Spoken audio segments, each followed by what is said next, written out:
Alors j'aimerais faire part en fait du côté inattendu de la recherche qui est lié moins à sa dimension scientifique qu'à sa dimension humaine. Et c'est vrai que ça nous conduit parfois à des bonnes surprises et parfois à des très mauvaises surprises. Alors, mauvaise surprise déjà, l'expérience, pas toujours, hein, parce qu'il y en a que j'ai gagné, mais d'autres que j'ai perdu. Des grands projets européens, des grands projets ANR ou des projets européens, donc j'en ai présenté beaucoup, gagné plusieurs, perdu ou raté, disons plusieurs aussi.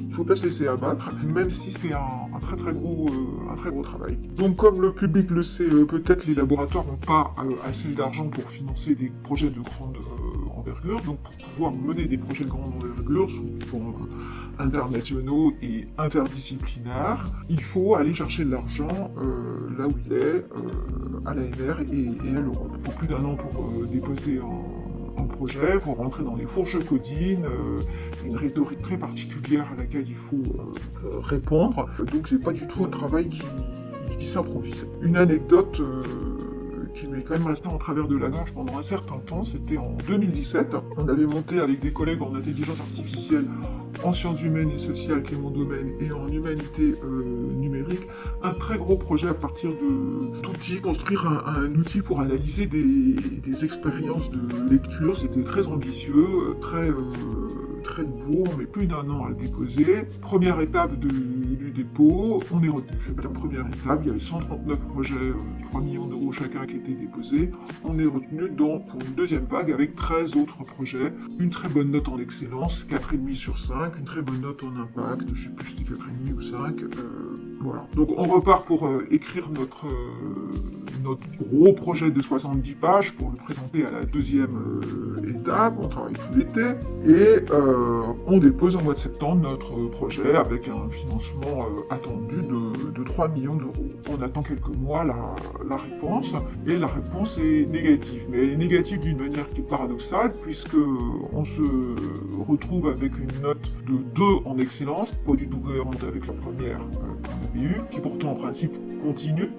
On peut améliorer, mais en général pas perdre. Et avec cette note de 2 en excellence, des commentaires extrêmement laudatifs sur l'extrême qualité scientifique du projet. Donc j'en appelle aux instances françaises qui nous représentent à Bruxelles et je dis qu'est-ce qui s'est passé? Comment ça se fait qu'on est passé comme ça d'un extrême à l'autre? Il y a quelque chose de pas cohérent, qu'on n'est pas convaincu sur l'ensemble du projet. Je veux bien le comprendre, mais qu'on soit passé de très bon à très mauvais, parce que deux c'est quand même une gifle. On appelle nos correspondants français au ministère de la Recherche, on leur dit qu'est-ce qui s'est passé?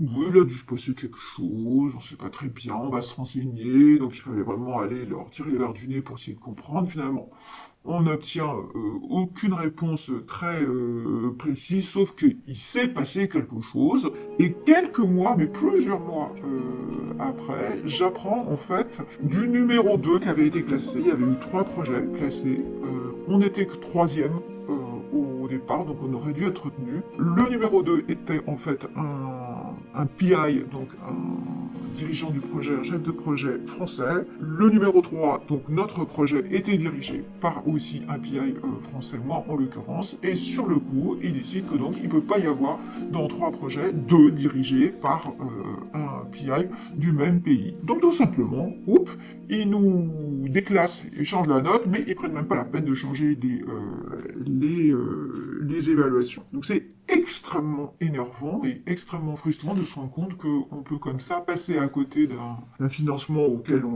qu'on méritait, en fait, pour des raisons qui n'ont strictement rien à voir avec la science.